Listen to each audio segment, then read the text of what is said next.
Some men are forged in fire, but Caleb Boone was carved from stone. His heart weighed down by a past that clung tighter than the Wyoming dust on his boots. The sun hung low over the territory in 1887, bleeding crimson across a sky vast enough to swallow a man's hopes.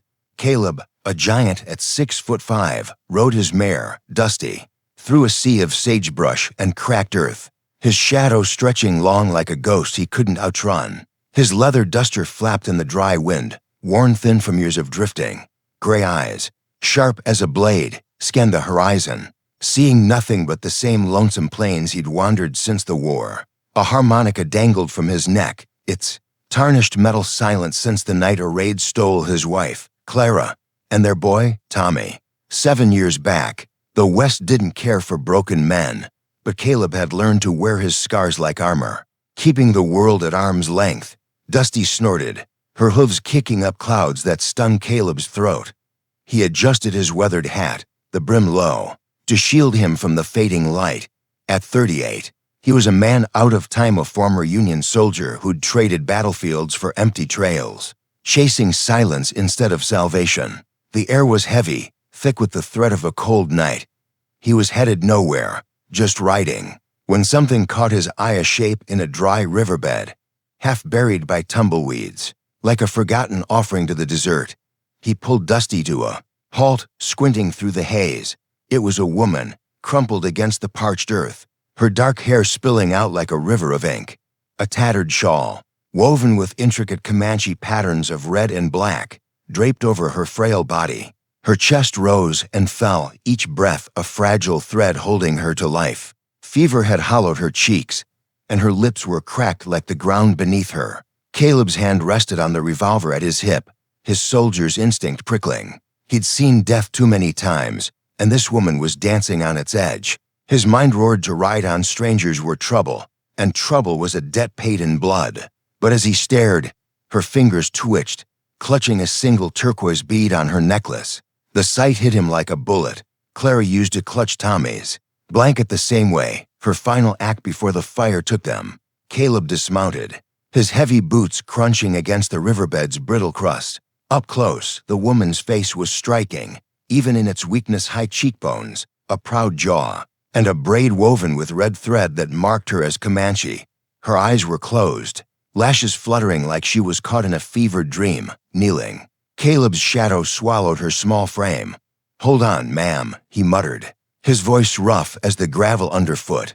He didn't know if she heard, but the words felt like a vow he couldn't break. With arms that could bend iron, he lifted her, light as a sparrow, and laid her across Dusty's saddle. Her head rested against the saddlebag, and a faint moan escaped her lips, too soft to decipher, but sharp enough to stir something in Caleb's chest, a flicker of warmth he thought he'd buried long ago. He climbed up behind her, one arm steadying her slight form as Dusty plodded forward. The trading post, Tanner's Post, was a 2-hour ride, the only speck of civilization in this forsaken stretch. Caleb pulled his duster over her, the leather shielding her from the chill creeping in with the dusk.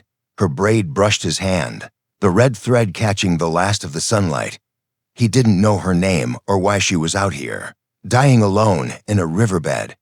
But as he urged Dusty onward, he felt the weight of her life in his hands, and it was heavier than any burden he'd carried before. The stars were waking in the sky when a low rumble shattered the quiet. Hoof beats, fast and deliberate, echoed from the ridge behind. Caleb's jaw tightened, his hand dropping to his revolver. He glanced back, eyes narrowing at the shadows moving in the distance. 3, maybe 4 riders, their forms jagged against the pale moonlight. They weren't riding blind, they were hunting, and Caleb knew, with a cold certainty, they were after her.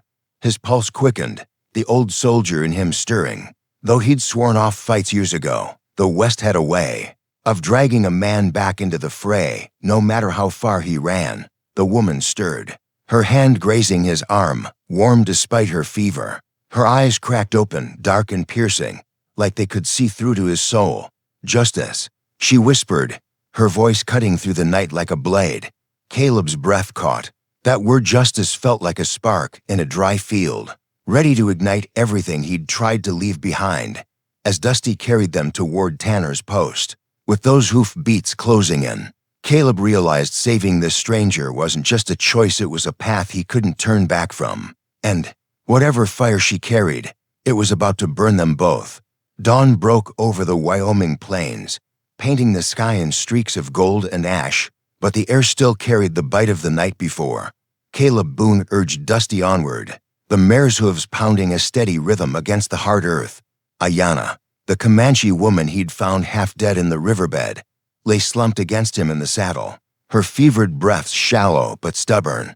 His duster was still draped over her, the leather catching the morning light like a shield.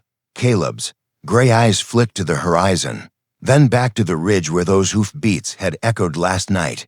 The riders hadn't shown themselves, but he felt their presence, like wolves circling a wounded deer. His hand rested on his revolver, the weight of it a cold comfort. Saving this stranger had already pulled him into something bigger than he'd bargained for, and the word she'd whispered, justice, still burned in his mind like a brand. They reached a shallow rise, and Caleb slowed Dusty to a walk. Aiyana stirred, her hand brushing his arm as she pushed herself upright.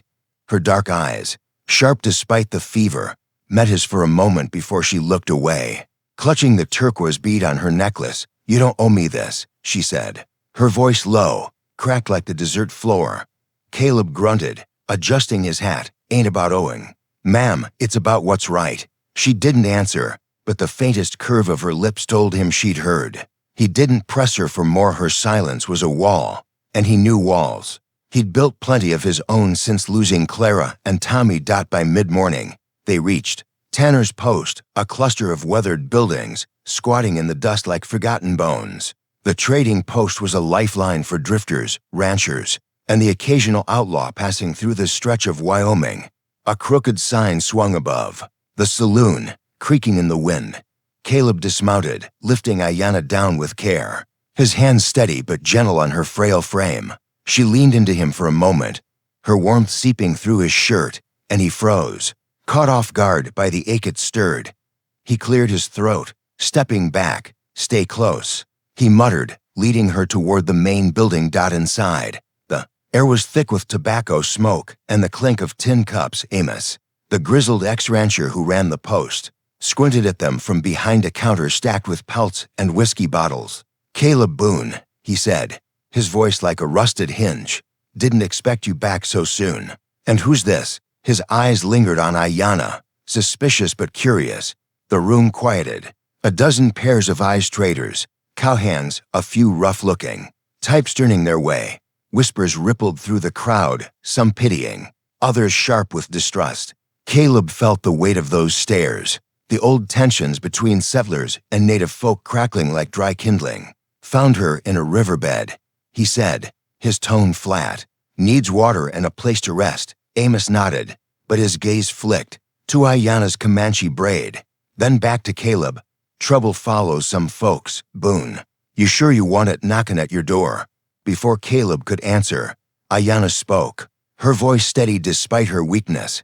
"I bring no trouble, only what's already here." The room went still, her words hanging like smoke. Caleb's jaw tightened. He didn't know her story, but he knew courage when he saw it. They settled by a small fire outside, away from prying eyes. Caleb handed Aiyana a tin cup of water, watching as she drank slowly, her hands trembling. "Names." "Caleb," he said, breaking the silence. She looked at him, her eyes like deep pools under moonlight. "Aiyana," she replied, soft but firm. He nodded, letting the name settle in his mind. It felt like a secret he wasn't sure he deserved. As she rested, he built up the fire, the crackle of wood filling the quiet. She watched him, then spoke, her voice barely above a whisper. "A fire dies alone, but to embers burn brighter." It was a Comanche proverb, he guessed, and it hit him like a gust of wind, stirring memories of Clara's laughter by their old hearth. He opened his locket, revealing a faded daguerreotype of her and Tommy. "Lost my fire a long time ago," he said, his voice rough. Aiyana's gaze softened, and for a moment, their shared pain hung between them, unspoken but heavy. Their quiet was shattered by a shout from the post. A cowhand burst out, pointing to a tree near the corral. A knife was pinned to the bark, a lock of Aiyana's braided hair tied to its handle. Caleb's blood ran cold. He recognized the message and outlaws calling card. Amos joined them, his face grim. "Talk's going around, Boone. That woman's being hunted by Silas Crow's gang. They say she stole a map to some gold cache, hidden on Comanche land. Silas don't take kindly to thieves." Caleb's eyes narrowed. Silas Crow was a name that carried weight, ruthless, cunning, and meaner than a rattlesnake. He glanced at Aiyana, who stared at the knife, her face unreadable but her grip on the bead tightening. "Ain't true," she said quietly, meeting Caleb's gaze. "The map's not theirs, it's my people's." She didn't elaborate, but the steel in her voice told him there was more to her story, more to the justice she'd whispered about. Caleb rubbed his jaw, his mind racing. He could walk away, leave her to her fight, but the memory of her hand on his arm, the warmth in her eyes, rooted him to the spot. "Then we're heading to your people," he said. "Decision made. Comanche. Camp 50 miles north. You good to ride?" Aiyana nodded, a flicker of gratitude in her gaze. As they prepared to leave, Caleb spotted movement on the rigid dust cloud, small but growing. Silas's men were closer than he'd thought. He helped Aiyana onto Dusty, her touch lingering on his shoulder, a silent promise of trust. They rode out, the trading post fading into the haze. A storm was brewing on the horizon, dark clouds, rolling in like a warning. Aiyana leaned back against him, her voice steady despite the danger. "You don't know what you've started, Caleb Boone." He didn't answer, but as the wind whipped his duster and the dust rose around them, he felt it, a spark, faint but growing, the Wyoming sky churned black as Caleb Boone and Aiyana rode north, the dust storm swelling like a living thing, swallowing the plains in a haze of grit and fury. Caleb's mare, Dusty, snorted against the wind, her hooves sinking into the shifting earth. Aiyana clung to the saddle, her frail form pressed against Caleb's chest, his duster flapping wildly as he shielded her from the stinging sand. The storm had come fast, faster than the hoof beats of Silas Crow's gang. But Caleb knew those riders were still out there, lurking beyond the veil of dust. His gray eyes squinted through the haze, one hand steady on the reins, the other hovering near his revolver. Aiyana's words from the trading post echoed in his mind. "You don't know what you've started." Now, with the world closing in, he was beginning to understand. The storm forced them off the open trail into a narrow canyon, its red rock walls rising like silent sentinels. Caleb dismounted, leading Dusty to a shallow overhang where the winds howled dulled to a low moan. He helped Aiyana down, her legs unsteady, but her eyes fierce, like a flame refusing to flicker out. They huddled close, the air thick with dust and the scent of sagebrush. Caleb built a small fire, the flames dancing weakly against the storm's roar. Aiyana sat across from him, her Comanche shawl pulled tight, the turquoise bead at her neck catching the firelight. "This canyon," she said, her voice steady despite her fever, "it's old. Older than your wars, your towns. It remembers." Caleb tilted his head back, studying her. "Remembers what?" he asked. She didn't answer, but her gaze held secrets heavier than the storm outside. Their quiet was shattered by the crunch of boots on stone. Caleb's hand snapped to his revolver, his body tensing like a coiled spring. Shadows moved at the canyon's mouth for figures, their forms blurred by the storm but unmistakable. Silas Crow's gang had found them. Caleb pulled Aiyana behind. A boulder, his voice low. "Stay down. This ain't your fight." But her hand gripped his wrist, firm and unyielding. "It's always been my fight," she whispered, her eyes burning with a purpose he didn't yet grasp. Silas Crow stepped into the firelight, his lean frame draped in a black duster, a scar twisting across his cheek like a snake. His men fanned out, rifles glinting. "Boone," Silas drawled, his voice smooth as venom, "you're a long way from running. Hand over the woman and her map, and you walk away." Caleb's jaw clenched. He'd heard of Silas, knew the trail of bodies he'd left across the territory. But it was Aiyana's reaction that stopped him cold. She stepped forward, unafraid, her voice cutting through the wind. "The map isn't yours, Crow. It never was." Silas laughed, cold and sharp. "Tell that to the settlers who paid for it with blood. That gold's on Comanche land, and you stole their claim." Caleb's eyes flicked to Aiyana, searching for the truth. She met his gaze, unflinching. "No gold," she said. "The map marks a sacred spring, my people's lifeblood. Your settlers killed my brother to take it." The words hit Caleb like a bullet. Her brother. This wasn't just about escape, it was about justice, the kind that carved a hole in your soul. He saw his own pain reflected in her eyes, the loss of Clara and Tommy burning fresh. Silas raised his hand, signaling his men to ready their rifles. "Give her up, Boone, or I burn Tanner's post to ash, every soul in it." The threat landed heavy, stirring memories of the raid that took Caleb's family. He'd failed them once, frozen by fear. He wouldn't freeze again. But the storm, the canyon, the odds fighting wasn't the answer. Not this time. His mind raced, the soldier in him waking. He stepped forward, hands raised, his voice steady. "You want the map. Silas, take me instead. I'll lead you to it." Aiyana's breath caught, her hand reaching for him, but he didn't look back. Silas smirked, sensing a trap but greedy for the prize. "You know where it is." Caleb nodded, lying through his teeth. "She told me enough. Let her go, and I'm yours." It was a gamble, buying time. But the storm was his ally. Aiyana's eyes widened. She knew this canyon, its secrets. She whispered, barely audible, "The flood's coming." Caleb caught her meaning. The canyon's walls were steep, the ground soft from old rains. A flash flood was brewing, hidden by the storm's chaos. As Silas's men closed in, Aiyana moved fast, slipping behind the boulder. Caleb kept Silas talking, his voice calm but his heart pounding. "Maps hidden up the canyon. Take me there, and you'll see." Silas hesitated, then nodded, motioning his men to follow. Aiyana's gaze locked with Caleb's, a silent understanding. Passing between them, she darted to the canyon's edge, her hands tracing the rock as if reading its story.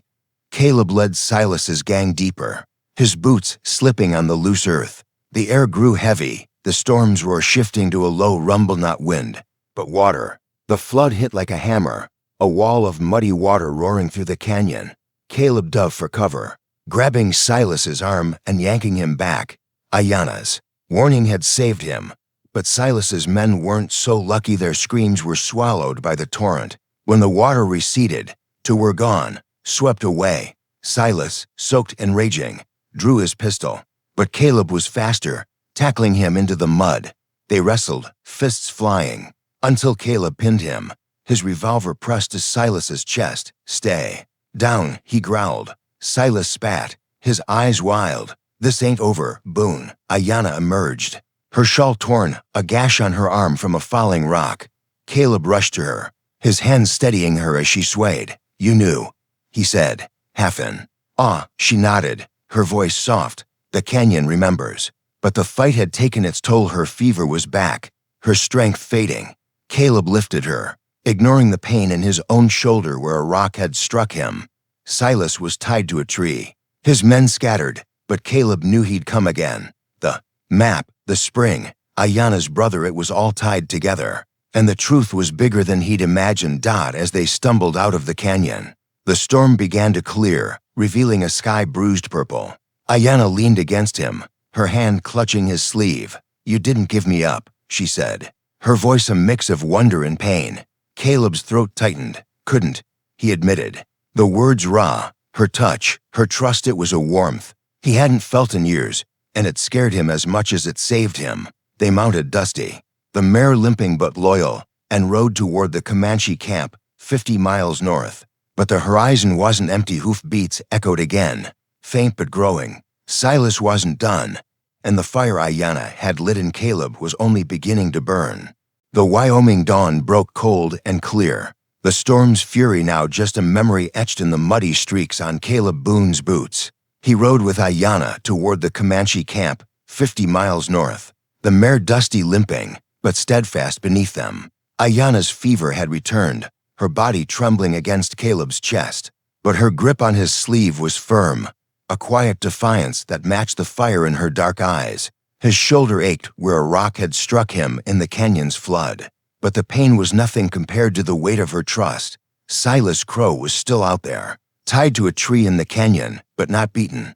Caleb's gray eyes scanned the horizon, his revolver heavy at his hip. The hoof beats from last night lingered in his mind, a reminder that some fights don't end with a single blow. Caleb stopped to check his wound, the gash raw and seeping beneath his torn shirt. Aiyana slid from the saddle, her movements slow but deliberate. She knelt beside him, tearing a strip from her shawl to bind his arm. Her fingers brushed his skin, steady despite her own weakness, and Caleb froze, the warmth of her touch cutting through the cold in his bones. "You don't have to do this," he said, his voice rough as the canyon stone. Aiyana's eyes met, his soft but unyielding. "You didn't have to save me," she replied. Yet here we are. The words hung between them, heavy with meaning. Caleb looked away, his fingers tracing the locket at his neck, Clara and Tommy's faces staring, back from the faded daguerreotype. For the first time in years, the guilt didn't choke him, it shared space with something new, something alive. They rode on, the plains giving way to rolling hills dotted with sagebrush and juniper. By dusk, they reached the Comanche camp, a scattering of tipis nestled in a valley where a stream glittered like a vein of silver. Aiyana's people greeted her with quiet relief, their faces weathered but kind. An elder, her Uncle Tayan, stepped forward, his eyes sharp under a crown of gray braids. He spoke in Comanche, then in halting English for Caleb's sake. "You bring her back to us, stranger." "Why?" Caleb shifted, uneasy under the man's gaze. "Couldn't leave her to die," he said simply. Tayan studied him, then nodded, gesturing to a fire where Aiyana could rest. By the firelight, Tayan revealed the truth about the map. It marked no gold, but a sacred spring hidden in the hills, a lifeblood for the Comanche, guarded for generations. Settlers had killed Aiyana's brother, Cale, to steal it, believing it led to riches. Aiyana had taken the map back, risking everything to protect her people's future. Caleb listened, his jaw tight, the story stirring memories of his own loss. "She's carrying more than I knew," he said, his voice low. Tayan's eyes softened. "And you carry more than you show." Caleb Boone. Aiyana joined them, her fever eased by the camp's herbs. She sat close to Caleb, their shoulders brushing, and shared her story. "Cale died protecting the spring," she said, her voice steady but thick with grief. "I swore to finish what he started, but I failed him, lived when he didn't." Caleb's chest tightened. He knew that guilt, the kind that gnawed like a wolf. He opened his locket, showing her Clara and Tommy. "I failed them too," he admitted. His words raw, froze when it mattered most. Aiyana's hand covered his, her touch a quiet anchor. "You didn't freeze today," she said. In that moment, under the starlit sky, their shared pain wove them closer, a fragile bond born of loss and hope. But peace was fleeting. A shout broke the night. Hoof beats, fast and heavy, thundered toward the camp. Silas Crow had escaped the canyon. His remaining men rallied for revenge. Caleb stood, revolver in hand, as Tayan rallied the warriors. Aiyana grabbed his arm, her eyes fierce. "This is my fight, Caleb." He shook his head. "It's ours now." The old soldier in him took over, his mind sharp despite the ache in his bones. He'd lost one family to a raid. He wouldn't lose this fight, but he knew Silas was cunning. Bullets alone wouldn't stop him. Caleb devised a trap using the camp's drain. He led Silas's gang into a narrow ravine near the spring, where Comanche warriors waited. Hidden among the rocks, Silas rode in, his scar glinting in the moonlight, his pistol raised. "Boone," he shouted, "you can't hide her forever." Caleb stepped into view, hands raised, his voice calm. "Ain't hidin'. Let's talk terms." It was a ruse, buying time. The warriors struck, their arrows silent and swift, disarming Silas's men without bloodshed. Caleb tackled Silas, pinning him in the dirt, his revolver pressed to the outlaw's chest. "You're done," he growled. Silas sneered, but his fight was gone. The warriors bound him. Justice served without a shot fired. As the camp settled, Aiyana pulled Caleb aside, her face pale. "I'm leaving with my people," she said, her voice breaking. "The spring's safe, but settlers will come again. I have to protect them." Caleb's heart sank, the warmth he'd found slipping away. The twist cut deeper than he expected. She'd chosen her duty over the bond they'd built, just as he'd chosen to drift after his loss. He nodded, his throat tight. "You do what you gotta do," he said, but his hand lingered on hers, memorizing its warmth. She pressed a carved stone into his palm, a Comanche symbol of endurance. "For your fire," she whispered, her eyes glistening. They stood by the spring, its waters shimmering under the stars. Caleb's locket felt heavier now, but not with guilt, with possibility. He'd fought for her, for justice, and found something. He thought he'd lost, a reason to keep going. As Aiyana walked away, her braids swaying, Caleb knew the road ahead would be lonely, but her warmth would linger, a spark in the dark. The Wyoming dawn broke like a promise kept, its golden light spilling across the valley where the Comanche camp nestled, a fleeting haven in a world that offered none. Caleb Boone stood alone on a low hill, his towering frame a dark silhouette against the rising sun, his weathered hat tilted low to hide the storm in his gray eyes. Below, Aiyana moved among her people, her braids swaying as she tied a bundle to a sturdy pony, her movements deliberate despite the fever that still clung to her like a shadow. The carved stone she'd given him, a Comanche symbol of endurance, rested in his pocket, its edges worn smooth by his restless fingers.